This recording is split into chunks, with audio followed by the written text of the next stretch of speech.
अस्सलाम वालेकुम, my name is Zakaria.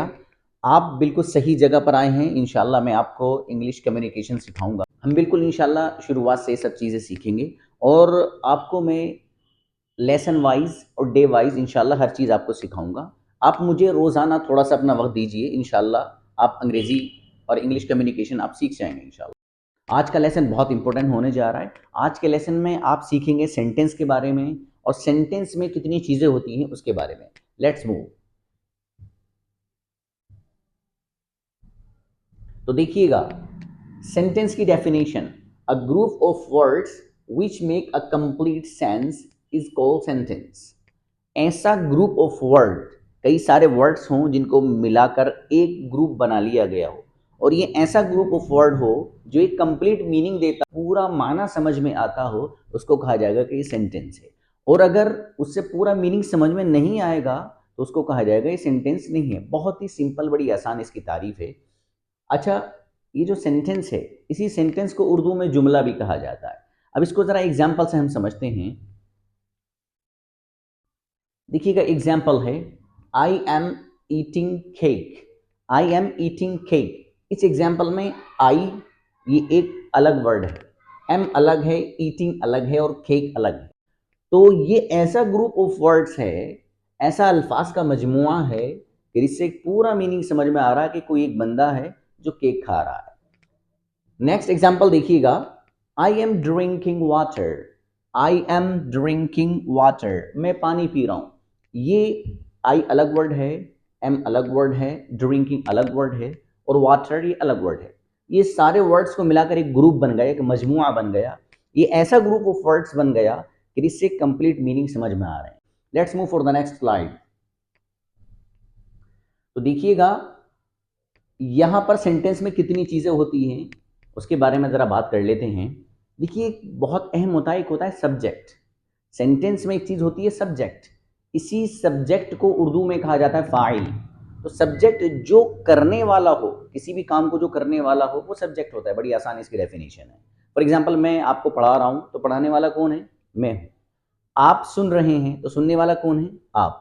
तो जो जो काम करने वाला होगा वही सब्जेक्ट होगा। यहां मैं पढ़ा रहा हूं तो मैं सब्जेक्ट हो गया। आप लोग मुझे सुन रहे हैं तो आप यहां पर सब्जेक्ट हो गए, क्योंकि सुनने वाले आप हैं। दूसरे नंबर पर देखिएगा वर्ब। जो वर्ब किसे कहते हैं भाई?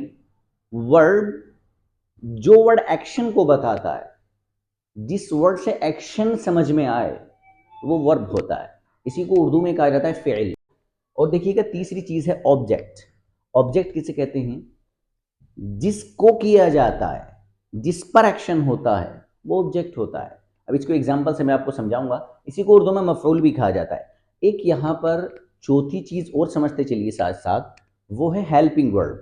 हेल्पिंग वर्ब जो वर्ड सेंटेंस में वर्ब की हेल्प करता है, फ़िल की मुआवनत करता है, तो उस वर्ड के बारे में कहा जाता है कि ये शब्द और ये वर्ड हेल्पिंग वर्ब है। अच्छा, हेल्पिंग वर्ब आता कहाँ है?